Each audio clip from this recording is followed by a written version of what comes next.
Ford owners are starting to see some seriously concerning problems with newer cars and trucks, and some of these issues are happening far sooner than they should. From major mechanical failures to electrical problems and expensive repairs, it's raising a bigger question about the quality of Ford vehicles today. But before we get into it, make sure to like the video and subscribe if you've been enjoying the content. With that being said, let's get into it. 2026 Explorer, 220 miles on it. Oh yeah, baby, nothing lasts forever.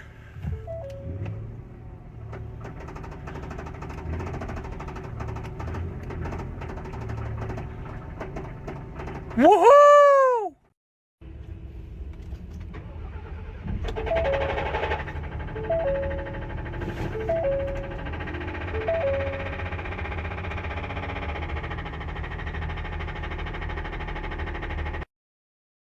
Imagine buying a brand new Ford Explorer expecting years of reliability, only to see serious engine concerns almost immediately. One had just 220 miles before a reported rod-bearing failure, while another was already making a concerning rattling noise. Two clips don't prove a widespread problem, but seeing issues like this on nearly new Explorers is still alarming. Ford built its reputation on vehicles that could take a beating and keep going, so you have to wonder if that reputation is starting to slip.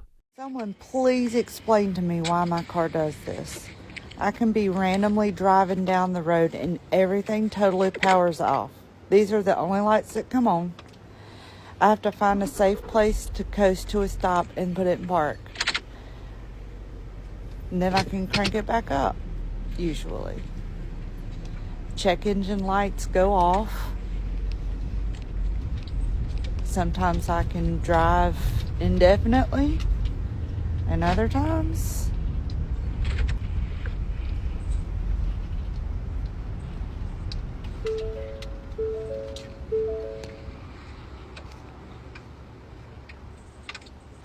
there you go. I'm dead again. No shit, Sherlock. I'm trying to drive here. I know my transmission's not in park. Sometimes I can just put it back in neutral or park, and it'll start right back up. Other times, nothing. No major codes are detected when I've taken it to be diagnosed. I've taken it to Ford. I've taken it to 3 private mechanics. No one can explain why my car is randomly doing this. There was a time when you could have a problem with your car and actually figure out the fix yourself. Today, vehicles have become so complicated that owners often have no choice but to rely on dealerships and specialized diagnostics. And this clip is a perfect example. This Ford is randomly losing power while driving, yet even Ford and 3 different mechanics reportedly can't figure out what's causing it. When even trained mechanics are struggling to diagnose a problem like this, it shows just how difficult modern vehicles have become to work on. And for the average owner, that can mean more time at the shop, more diagnostic costs, and less control over their own vehicle. Ford, my brand new truck that I paid in cash is having electrical issues. Adaptive cruise just turns off, gear shifter won't fold down, all kinds of $80,000 cash, I think. And I just came here to get it serviced and an oil change on time. And I was denied a rental car, a loaner, because I am not 25. I swear to you, if this vehicle breaks in the time that I have to wait for a friend to come up to my city and get me a rental car, I'm selling this truck and I'm never buying a Ford again. See, then when I stop turning the key, it keeps going.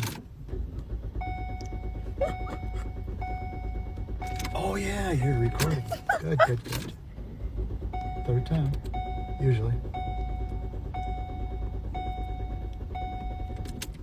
It'd take 4 times.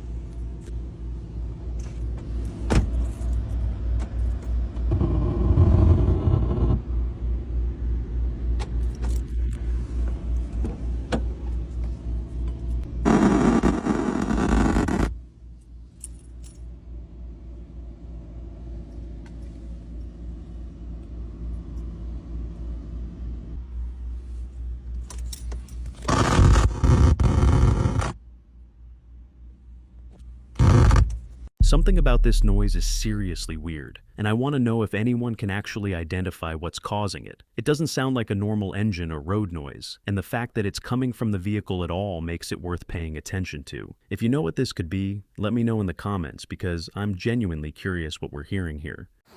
Is there a mechanical reason, maybe heat, why Ford Bronco 2.7 don't have engine cover? So I think you meant don't. I have been told not to add one due to heat. I don't know whoever told you that. They may be assuming, but that's not Bible. Ford quit putting a lot of the accessory stuff on vehicles, and other manufacturers as well, like underhood insulation. That used to be standard. Underhood lights, so when you lift the hood, it would light up the engine bay. That went away years ago. Engine covers, that went away. I remember a guy coming in with a Ford Fusion saying, "Where's my cover at?" And there's literally a TSB saying, "Don't order one for this car," as a misbuild, because we're just not putting them on there anymore to cut costs basically on building the vehicles to make it cheaper. Unfortunately, that's the reality of what we live in today, and that's just how it is. He's touching on a real issue in the auto industry. Manufacturers constantly look for ways to reduce production costs. Automakers can remove or simplify components that aren't considered essential, especially as they try to control manufacturing expenses. The important part is what happens when those cost reductions start affecting things owners actually value. With new vehicle prices remaining high, consumers naturally start asking whether they're getting more vehicle for their money, or whether manufacturers are simply finding more ways to build them for less. If you have a Ford Fusion, listen up. I just want to know who has experienced this kind of problem. So, my car started messing up. I would say it's called the transmission slipping. I don't know. It was really rough. It started off hardly ever happening, mainly if I'm going 20 up a hill and it's doing it. Then it started doing it when I was taking off, going even at 50. So I take it to the dealership, told them what's going on, and they had it overnight. They called and said nothing's wrong with it. We even took it for a test drive. I'm like, well, that's odd, because if you took it for a test drive, you would have seen that something was definitely wrong with it. So anyways, we went and picked it up, and a week later, I ended up breaking down. The only way I could get home is I had to keep turning it off and opening up my driver door to reset everything. And then I would turn it back on. It would go for a little bit and make a whining noise, and then I would have to shut it off again. I had to keep doing that. I was about a mile down the road from my house, so I had to keep doing it to get back home. This issue was different than the transmission issue. It was the computer system, because I had to keep turning it off. But it also was making a horrible whining noise, and it was jerking really bad when this was going on. Why is it that my Tahoe 2010 that has over 170,000 miles, transmission has never messed up, and this 2020 has 90,000 miles on it, is already screwing up on me? Yeah, recently I've been having problems with the Tahoe, alternator going out, little shit.